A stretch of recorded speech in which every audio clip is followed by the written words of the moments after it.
sadis. Hidup ini gak adil. Saga yang telah diperbincangkan dari awal musim bahkan sampai akhir musim ini telah resmi berakhir di mana Checo Perez, sang sales Red Bull dan Red Bull akhirnya memutuskan untuk putus kontrak lebih awal dan berpisah. Ya, di mana di tahun ini baru perpanjang kontrak 2 tahun, tapi tembus ke tahun pertama kontrak baru itu aja juga belum gitu.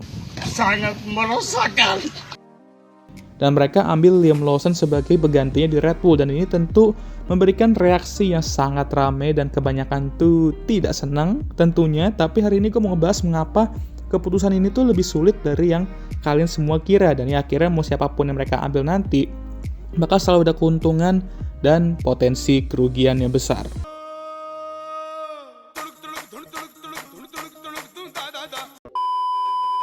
Oke, sebelumnya gue mau apresiasi dulu lah untuk Checo ya. Yes, gue tahu gue suka roasting dia musim ini dengan sebutan El Sales lah, El Cartel lah, apalah. Tapi kita juga perlu apresiasi apa yang telah dia lakukan untuk Red Bull selama 4 musim ini. Dia bantu Red Bull meraih 2 gelar konstruktor, lalu dia juga berperan penting terhadap Max menjadi jurun di 2021. Dan dia juga memiliki momen-momen indahnya selama 4 musim itu, seperti meraih 5 kemenangan dan dia semuanya di street circuit. Dan gue yakin kalau beliau ini masih memiliki speed dan skill untuk bisa bersaing, dia 5 tengah lah ya.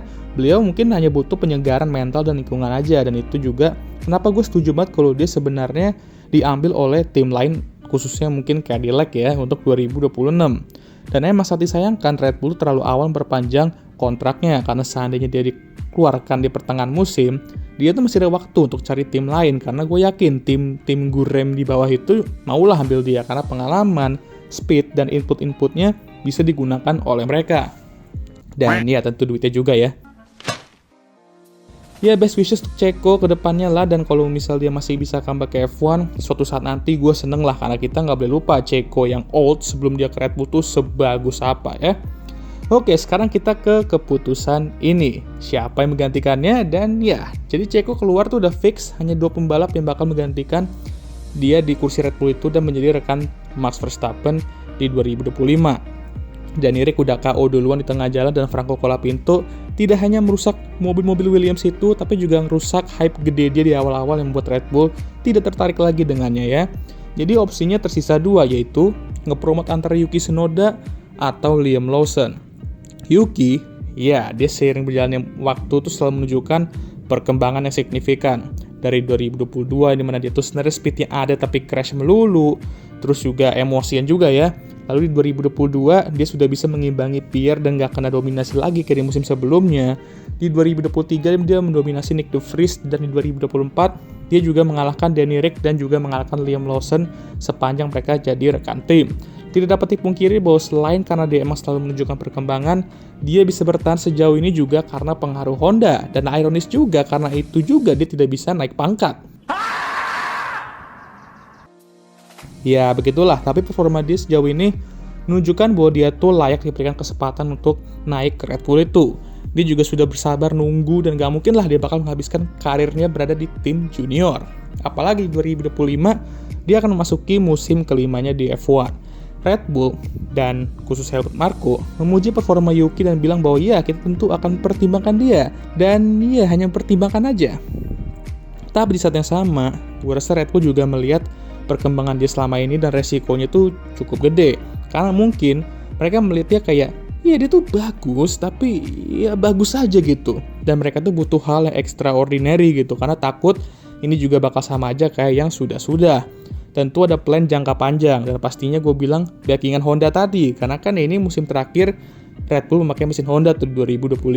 Karena pada akhirnya Yuki tuh lebih ke anak Honda dibandingkan anak Red Bull sebenarnya.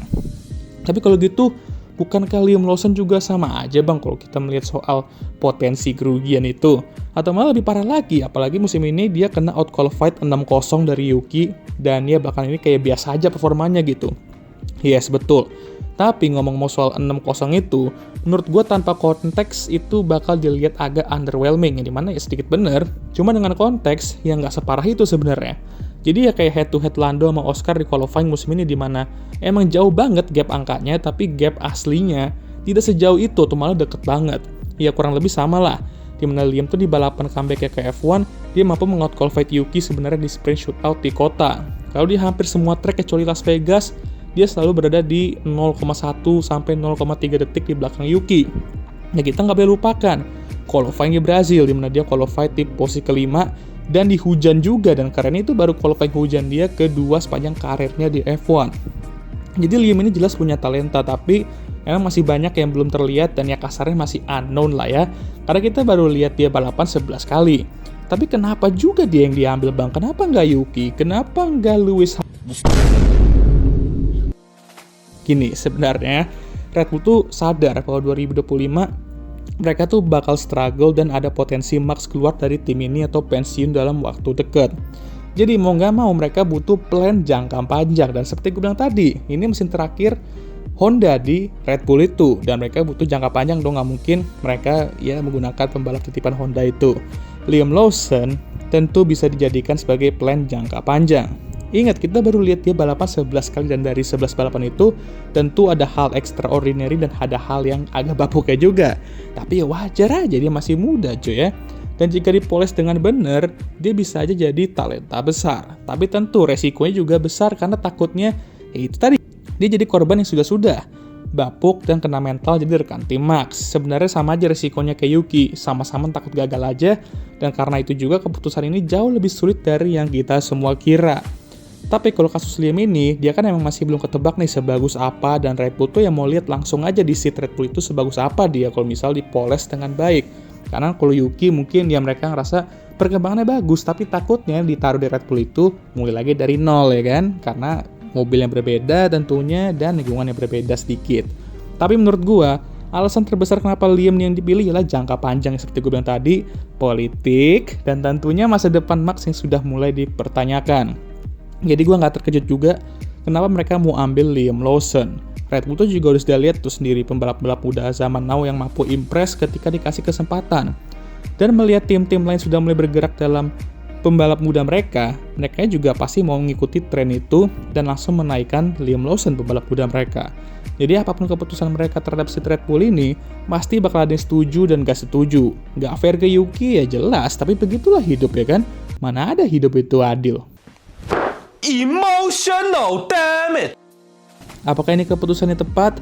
Hanya waktu yang akan menjawab. Dan ngomong soal waktu, ya ini bukan bestinya Red Bull selama ini karena mereka tuh terkenal tidak sabar sama proses. Ya, kecuali jika kalian nampar duit banyak ke mereka kayak Ceko, tapi Red Bull terkenal kejam sama pembalap yang underperforming.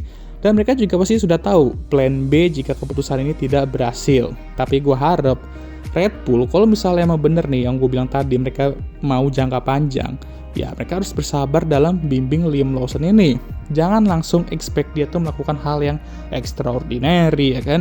Bimbing dia dengan baik, dan gue harap Max juga bisa mengajarinya banyak hal, karena kalau gue lihat dua-duanya ini memiliki sisi keras juga dalam on track duel. Yang satu suka dorong lawannya keluar track, yang satu suka nge-beef pembalap yang ngomong Spanyol. Intinya Red Bull harus bersabar dan nggak langsung nge-kick dia kalau misalnya nggak sesuai ekspektasi, karena tentunya penentuannya itu yang asli, penentuan dia layak atau enggak tuh di 2026 dengan regulasi baru. Dan Liam pun dengan tekanan besarnya harus bisa setidaknya lolos ke Q3 secara rutin, jadi nggak ke KO di Q1 atau Q2 terus, dan berada di sekitar 0,3 sampai 0,4 di belakang Max dulu lah di awal musim. Habis itu ya jangan di situ juga, teruslah mendekat gitu. Dan ya pasti jangan nubruk ya.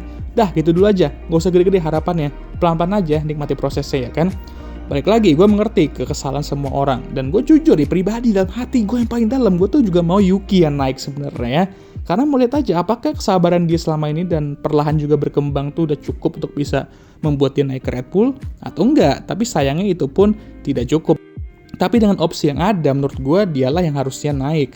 Tapi dengan Liam Lawson, anak baru yang naik ya, sebenarnya akan selalu ada resiko besar. Nah, Red Bull tuh mau nggak mau harus bertanggung jawab penuh atas hal itu.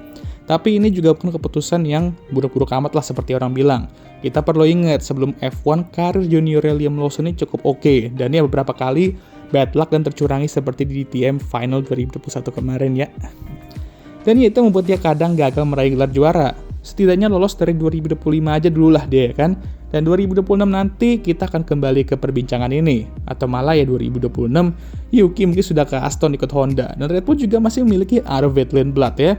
Jadi Red Bull juga harus berpikir jangka panjang nih dan harus membuat keputusan yang berat ini. Nggak semua orang bisa menerima dan itu dapat dimengerti.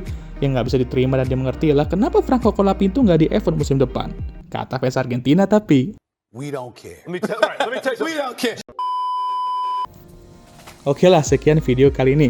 Gimana menurut kalian? BTW jangan lah ya balik lagi nyumpahin yang enggak-enggak ke Liam, karena ya kalian boleh kesel nyumpahin yang enggak-enggak, jangan. Ingat, mereka manusia dan bukan salah Liam juga dia yang dipilih. Dia kan juga hanya menjalankan tugasnya sebagai pembalap dan mewujudkan mimpinya sebagai pembalap Red Bull. Dan BTW, kadang keputusan yang kita nilai buruk, biasanya tuh bakal berujung jadi keputusan terbaik. Dan begitu juga sebaliknya ya. Oke lah, sekian video kali ini. Jangan lupa like, subscribe, dan share video ini. Dan jangan lupa juga untuk menyalakan lonceng notifikasi agar kalian semua tahu ketika gue upload video baru. Jangan lupa juga untuk follow Instagram gue. Oke, sudah lelah. Bagi kalian yang sudah menonton, gue mengucapkan Thank